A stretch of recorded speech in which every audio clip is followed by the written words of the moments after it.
Okay, a couple of things happening today. This is Cherry and Merton Bigarreau, and it looks like it's in pretty full flower. So one of the jobs that you have to do in a glass house is try and make sure everything's pollinated. Now I've got four actually, but three cherries that are relevant to what I'm talking about today, and that is pollination. Now, I understand from looking up a couple of tables that this one, Merton Bigarreau, is a pollination partner for, and I'm just going to spin around here, these two. That is Noir de Gueben, slightly taller than I would have liked. I'm too scared to cut that down. And this one is Early Rivers, one of the varieties bred by Thomas Rivers. And apparently all those three varieties are pollination partners for each other, which I didn't think that they were, but apparently they are.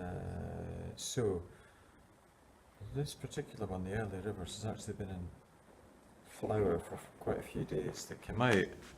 Flowers come out over about a week or so. Now, some of them have pollinated and some of them haven't. And I'm willing to bet, I don't know if I can let you see this, the ones that still have the green stalks I think have been pollinated successfully, and these ones with the yellow stalks are dying back because they haven't pollinated and the plant is going, that's a waste of time, I'll get rid of you, and is allowing them to die back. Now, what kind of success I have with the whole effort, I'm not sure. I haven't been transferring the pollen quite as much as I would have hoped. Just going to have a look at the other one now. But this has beautiful bunches of dense flowers. This is the Merton Bigarreau. And I'm just trying to gather pollen off of one tree, each cluster of flowers. Picking up pollen? Yep, by the look of it. I see some grains of pollen falling through the air. So pick some up and transfer it to the other one. Now I know what you're thinking. You're thinking, oh, that's this particular tree. These flowers have all pollinated. You're far too late. Oops. You're too late with this. Well, that's fair enough. I am too late. But some flowers only just emerged literally a couple of days ago. So some of them are potentially still waiting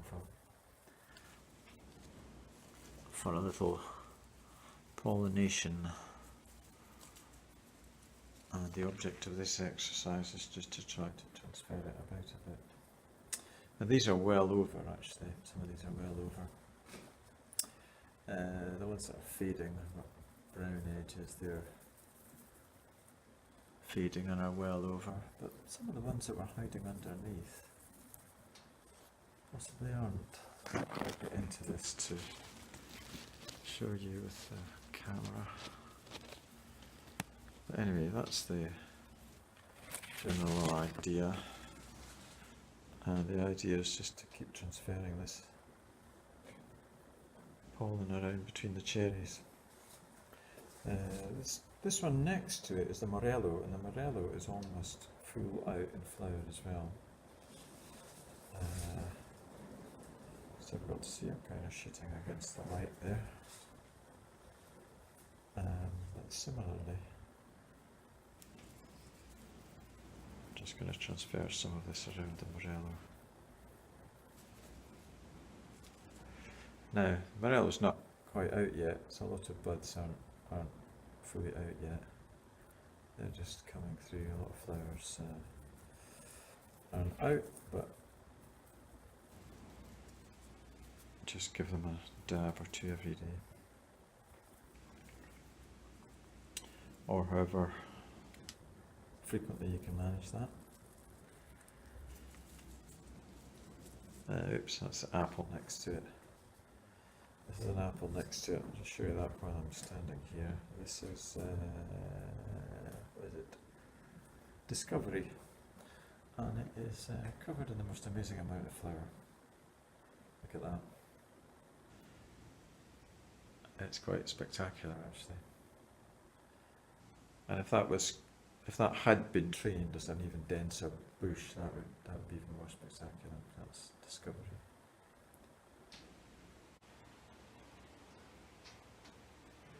And one other thing that's worth looking at today is this quince. This is Vranja, and it's almost in full flower. Just a couple of days ago, these were beginning to come out. So, oops, again, hang on, squeezing past some stuff, too much stuff in here. There's one that's not out yet, So, most of it is out, which is good. Now, it's also putting on an astonishing amount of growth. These leaves were tiny a few days ago, and I said that they would be bigger than my hand, and some of them are getting on for half the size of my hand. And they're a good colour. That is on further up being bigger. And they will grow to a massive size, and these are really soft and floppy, and fuzzy on the back. That's like rubbing a cat's ear, that is. But they're very soft, and later in the season these will become big and leathery and dark green coloured. They're pale lime green at the moment, and as soft as a cat's ear. And the other quince is, there's a little flower just about to come out there. The other quince is not quite as far out. There's a few flowers out there, but most of the buds on that are closed. But again, it's putting on, oops, excuse me, I'll come around here. And I'll go back again, that's hopeless. It's putting on a lot of leaf. And it's looking good. So that's just a very quick update on what's happening today. Thanks.